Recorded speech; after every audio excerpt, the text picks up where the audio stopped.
Hi, welcome to my YouTube channel. If you are watching my video for the very first time, let me introduce myself. This is Naseek. I am originally from Kerala, India, but currently I'm living in the UK. I'm a health and safety trainer. I conduct a training program for Nebosh IGC candidates. I have already uploaded many videos regarding Nebosh IG1 and IG2 examination. If you want, you can have a look from my YouTube video list. And if you find this video helpful and informative, don't forget to subscribe my channel, hit the like button and comment down below. And I'm really excited to announce that I have been conducting a crash program for those who have already taken admission in any other institute and looking for further guidance.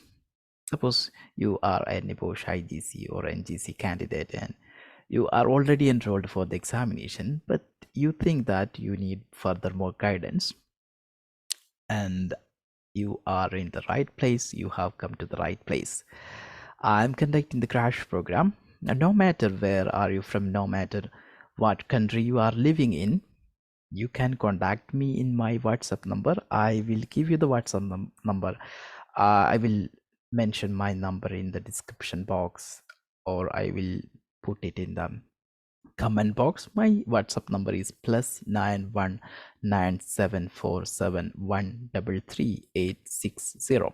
In the crash program, I will provide you previous questions along with their answers, some exclusive guidance for your IG1 or NG1 examination, and IG2 or NG2 guidance, samples for your IG2 or NG2, and a lot more. So if you really interested to take this crash program, to know furthermore, feel free to contact me in my WhatsApp. Okay, in this video, I will show you February 2023 Nebosh IG1 or NG1 questions along with their answers. So don't skip the video. Please try to watch entire video. It won't be long video. I'm pretty sure about that. So before I get into the questions, I would like to tell you an interesting fact about this February 2023. 2 years ago in February 2021, almost the same questions were asked along with almost the same scenario. I will show you both question papers, then you can find it yourself. So first question, this is February 2023 question paper. There are some guidance for the learners, for the candidates, and there's a detailed scenario. It's a quite long 2 to 3 page scenario. So this is the scenario. I'm not going to explain the scenario in detail. Instead, I will show you the summary of the scenario. Anyway, the scenario was about a computer manufacturing organization. You were health and safety advisor in the company. There were 150 workers working in the company, and there were 6 directors. And the company decided to carry out a health and safety audit program. And for carrying out this active monitoring, it's a kind of active monitoring, they were used a checklist, and they will find out safe behaviors and unsafe behaviors.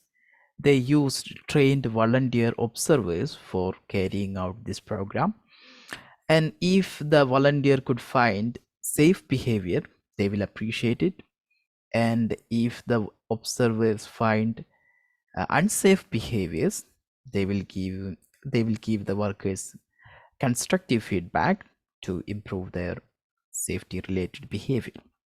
So this was the question. I'm not going to explain it, but what I'm going to show you is, this is February 2023 question, and this is February 2021 question. You can see this, you can read this. So The scenario was you are a coordinator for health and safety audit PSA program at a food manufacturing site. See, in this scenario, you are a health and safety advisor in a computer manufacturing organization.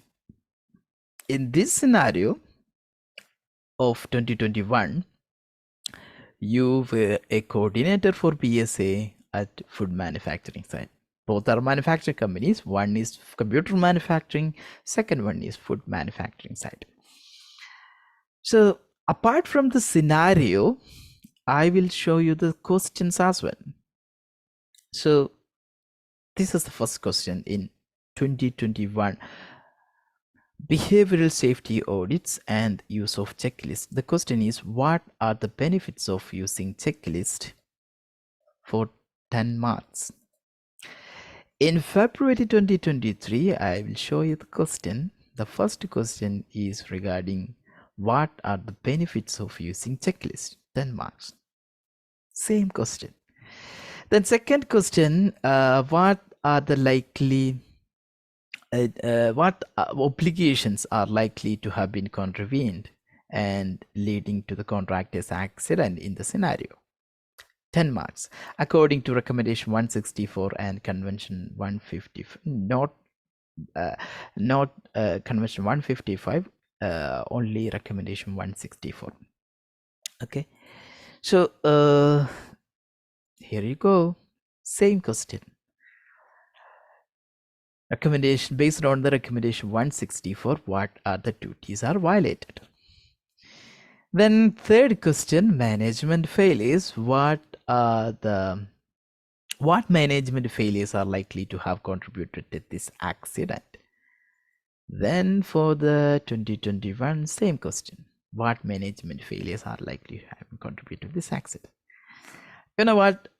In 2021, February 2021, there were 8 questions, and in 2023 there were 9 questions. In 2021, 6 questions are same, not almost the same, exact same in 2023 February question paper. So my point is, if you had prepared well, if you had prepared previous questions and answers, then this examination would be easy for you. So my recommendation is, please have an examination oriented preparation. You can have a look at previous questions and understand what kind of questions are being asked in the question paper and what would be the next questions in your next examination. You can predict those questions, because I will show you each questions which fall under which learning objective in your syllabus. So for your easy understanding, I will show you the summary of February 2023 question paper. The scenario describes a situation where a health and safety advisor, that is you, is coordinating the implementation of a behavioral safety audit program. That's a active monitoring technique. Even though there is a term audit, it's an example of active monitoring. It's not a regular audit we discuss in our syllabus. So for a computer manufacturing organization, there are 150 workers and is managed by a board of 6 directors. The BSA, Behavioral Safety Audit Program, involves trained volunteer observers who watch workers carrying out tasks, noting safe and unsafe behaviors and providing feedback to the workers if they could find unsafe behavior, and they will appreciate them if they could find safe behavior as well. The advisor faces resistance from a supervisor who does not believe in the program's value and considers accidents to be the result of human error only.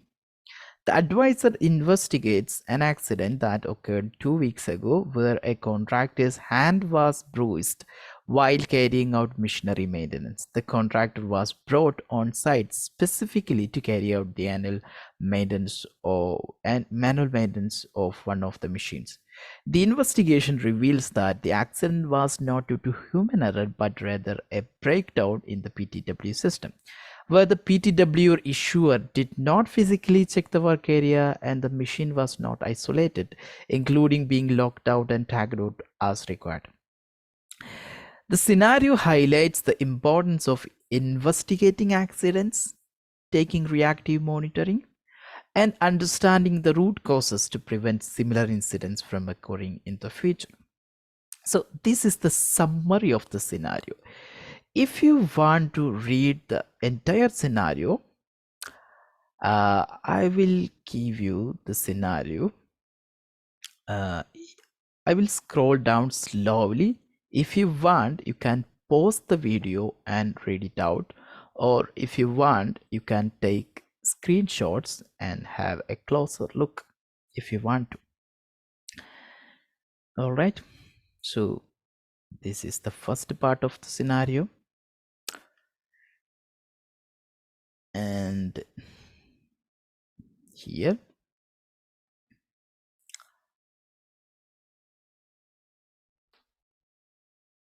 I have already highlighted the keywords or the key parts of the scenario with a yellow color, so it would be easy for you to read out. And here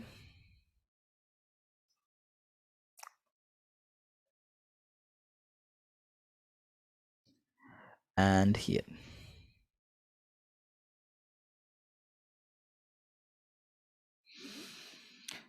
This is the second page of the scenario.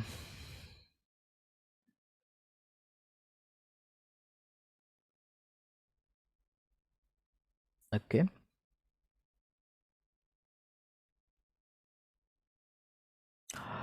All right. So, okay, let's moving on. So, after the scenario, let's have a look at the first question, the task number 1, behavioral safety audit. Okay, I will give you the summary of the questions as well before we get into each answers. There are 9 questions under the scenario. The first question is regarding benefits of using checklist for behavioral safety audit. Yeah, we know that there are many pros and cons for using checklist. Where we learned this in your syllabus? Actually, there are 17 learning objectives in your IG1 syllabus.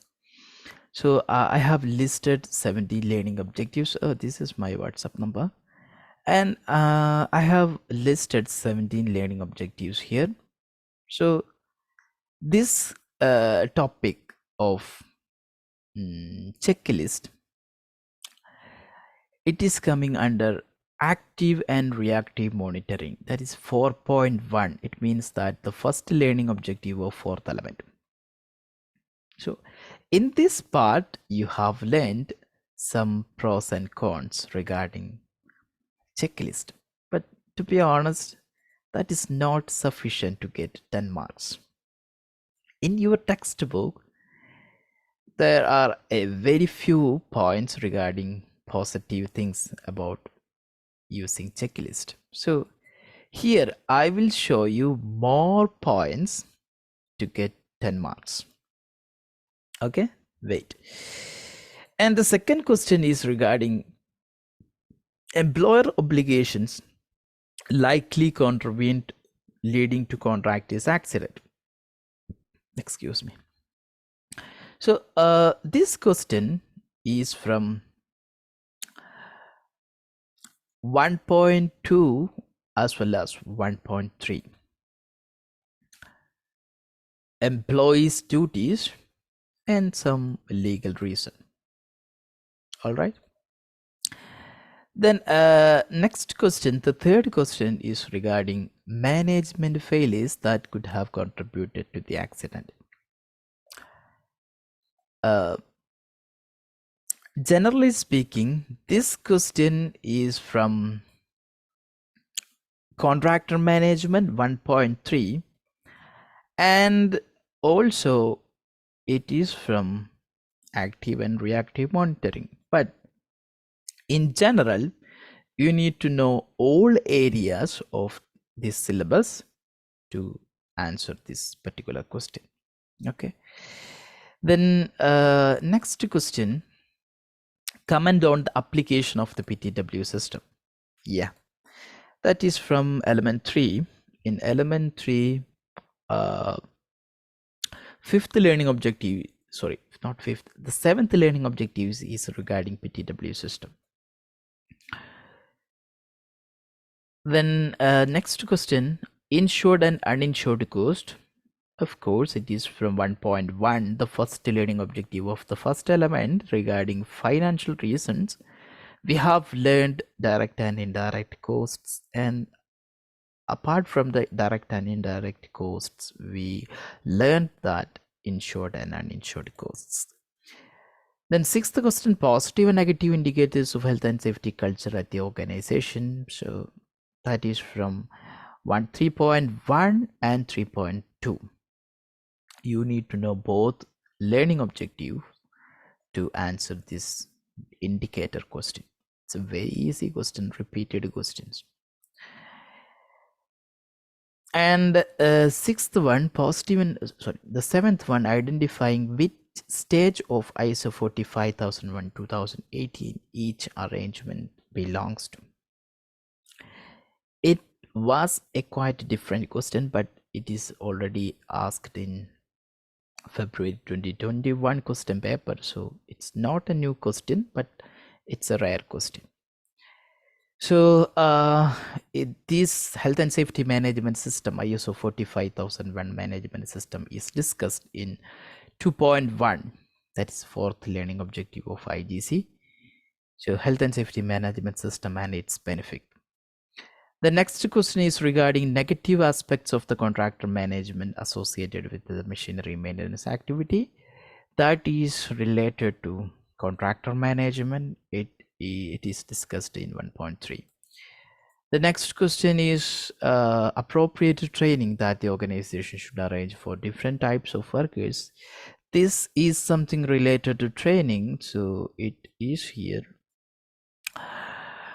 3.2. Okay. All right. So let's have a look at the answers. So now you know the question, then you need answers. I will discuss only 2 or 3 answers here. Rest of the answers are only for my candidates. Okay. The first question, what are the benefits of using checklist? So you know that you have learned the benefits in element 4 in first learning objective of element 4. Then I will give you a moment, try to recall those points.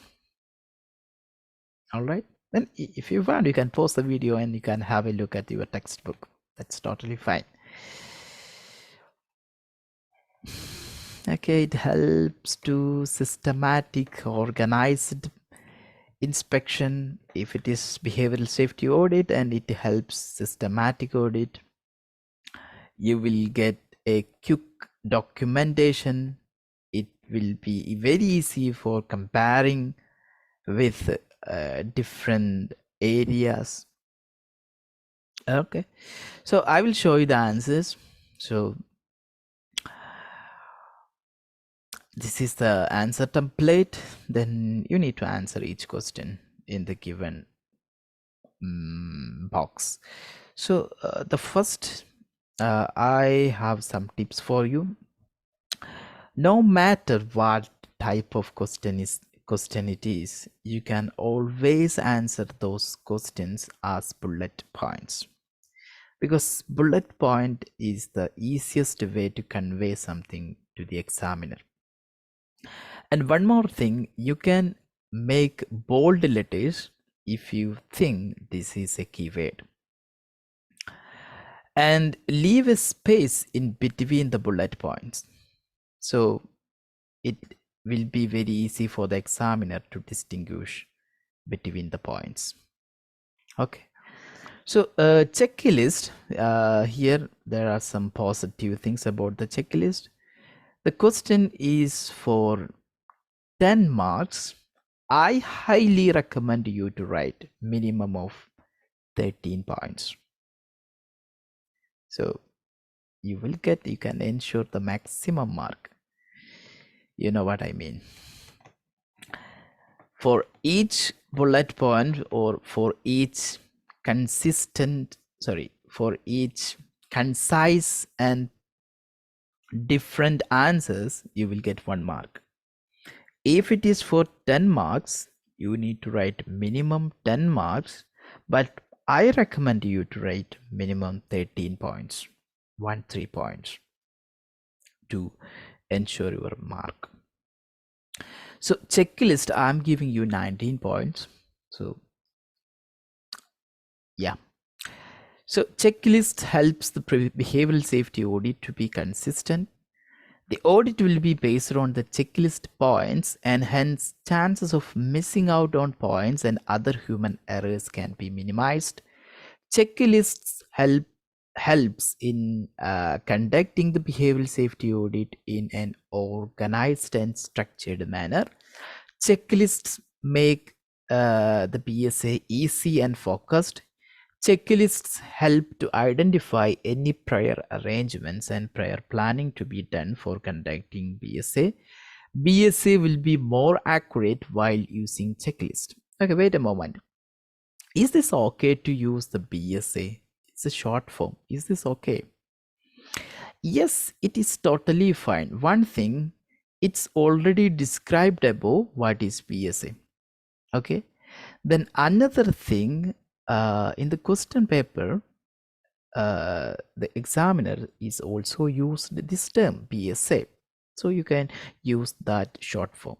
Apart from that, don't use any other short forms like RA for risk assessment. That's not appreciated. That's not recommended. So avoid such short forms. But if it is general short forms like PTW, you can use that because it is accepted all over the world, or in all over the health and safety standards. So you can use that short forms. Anyway, checklist make BSA easy and focused. Identify any, okay, where were we? Here. BSA will be more accurate while using checklists. Checklists helps in saving a lot of time. Checklists ensure that all the findings are immediately and easily documented. Checklists ensure that the objectivity of a BSA is maintained throughout the inspection or throughout the audit program. Use of checklists ensure that the BSA is not influenced by the observer's opinions, critical thinking, and other personal factors. So checklists ensure uniformity of BSA, as same checklist will be used by all observers. Checklists are easy to collect, collate, and document. Checklists ensure easy compilation of data and helps in arriving at conclusions about potential safety issues. As same checklists used by different observers are same, comparison of data by different observers become very easy. Checklists helps in identifying area which requires more focus. All pertinent issues can be investigated uniformly using a proper checklist. As the checklists are made based upon the past incidents and collected data, helps in identifying all issues and avoiding recurrence of the accidents. One of the negative point regarding checklist is if the checkpoint are not up to date, there is no use of using checklist. So here the checklists are made based on the past incident. It is mentioned in the scenario. So that's a good thing. Tracking and analyzing the findings become easier while using checklists as they are version controlled. Checklists make the work of the observer easy as the checklists ensure that all the relevant points are covered even if the observer doesn't notice something. So you have 19 points here. You are supposed to write at least 13 points to make sure you are 10 marks. Then let's go back to the question. The second question, it's a common question. Sometimes it is asked what are the obligations of employer, what are the obligations are violated by the employer. Sometimes it is asked what employees obligations are violated. So here, what employer obligations are likely to have been contravened based on recommendation 10 of R164. There is a note. You should support your answer where applicable using relevant information from the scenario. What does it mean? It means that you need to support your answer by taking the information from the scenario. Yeah, that's a note. What does it mean that? It means that your answer must reflect the scenario. Okay, then when you read this question, you directly go to the website, ILO's website, and you will find the recommendation 10 of R164. Then you will read out those recommendations. Then you will get an idea what are the obligations upon employer. Then when you read it out, then you can find that some of the obligations are violated in this scenario. So you need to combine them. So that's what is examiner is waiting, expecting. So what? Yeah, I will show you the answer.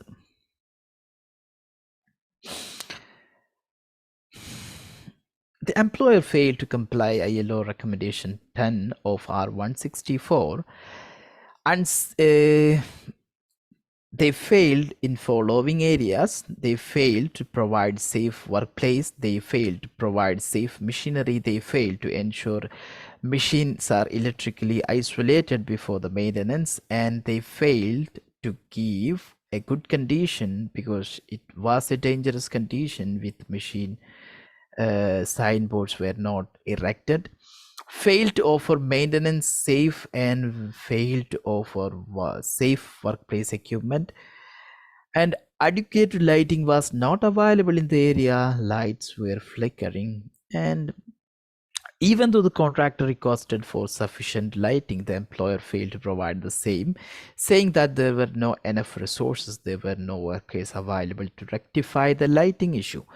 There was no competent person at the site to give sufficient information. They failed to give instruction to the workers. They failed to give sufficient information about the machinery and the workplace. Adequate training was not given. There was no detailed induction training. The only thing they have is just a briefing, a short brief. No action was done from the side of the employer to familiarize the contractor about the workplace and the machinery. The sleeve snagged on a machine which the contractor have not seen shows the lack of familiarity of the workplace. So he or she was not familiarized with the machines that they are going to work with. Adequate supervision or monitoring was not done from the side of the employer, even though the contractor was working at the site of their site for the first time. as there was no one to clarify the doubts of the contractor regarding the machinery. Contractor had to make any assumptions, which is highly unsafe. PTW issuer didn't physically check the work site. That's a very good negative thing. I mean, very bad thing. Before issuing the permit shows that the employer failed to provide adequate supervision. Adequate PPEs were not provided or ensured by the employer because it's a duty. No actions were taken to eliminate the mental or physical health. Work stress at the workplace were significant, and no research or studies were done to reduce the accident. Employers' duty to maintain safe work procedures were violated. So these are the violation based on recommendation 10 of R164. The last question I'm going to discuss is the third question, the management failures. Based on the scenario only, what management failures are likely to have contributed to this accident? So, whenever you see this term, based on the scenario only, you are supposed to write your answer from the scenario only. Okay, so read the scenario very carefully, then you will get management failures. So I will show you the answers. Yeah. In the scenario, risk assessment was not sufficient, risk perception of the issuer was wrong, permit issuer was not competent because he underestimated the risk. Actually, in the scenario, it is mentioned that he or she was a competent permit issuer. Still, he made some mistakes. So you can mention that here. No learnings were taken from the past incidents. No effort was put to implement any reactive monitoring techniques. Supervisor takes the stand that the accidents are caused by human errors only and has failed to conduct a proper investigation of accident because of this negative attitude from the supervisor. Proper communication was not given to the contractor regarding the issue of inadvertent starting of the machine.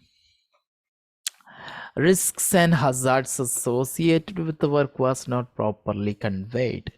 Risk assessment and method statement was not available at the time of the work, and adequacy was not ensured at the work site. Safe operating procedures were not available at the site. Workload at the site was very high. Permit issuer had to give 75 permits that day.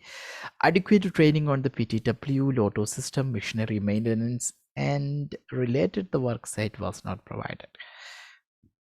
Contractor was pressurized to complete the work on time. Safe system of work for machinery maintenance was absent. Enforcement of site rules were not strict. Loose sleeves were worn by the contractor. PTW system was not properly followed. Adequate supervision was not ensured. Safe work environment was not ensured. Regular maintenance of the workplace was not ensured. Consultation arrangements at the site was weak. Blame culture was existing at the workplace. So these are the management failures. Excuse me. So I have given 20 points. The maximum mark is 10 points. You need to write a minimum of 30 points. All right. So yeah, this is all about this today's video. Hope you could find this video helpful. Thank you for watching. Bye. Take care. Wish you all the best for your next examination. Okay, bye.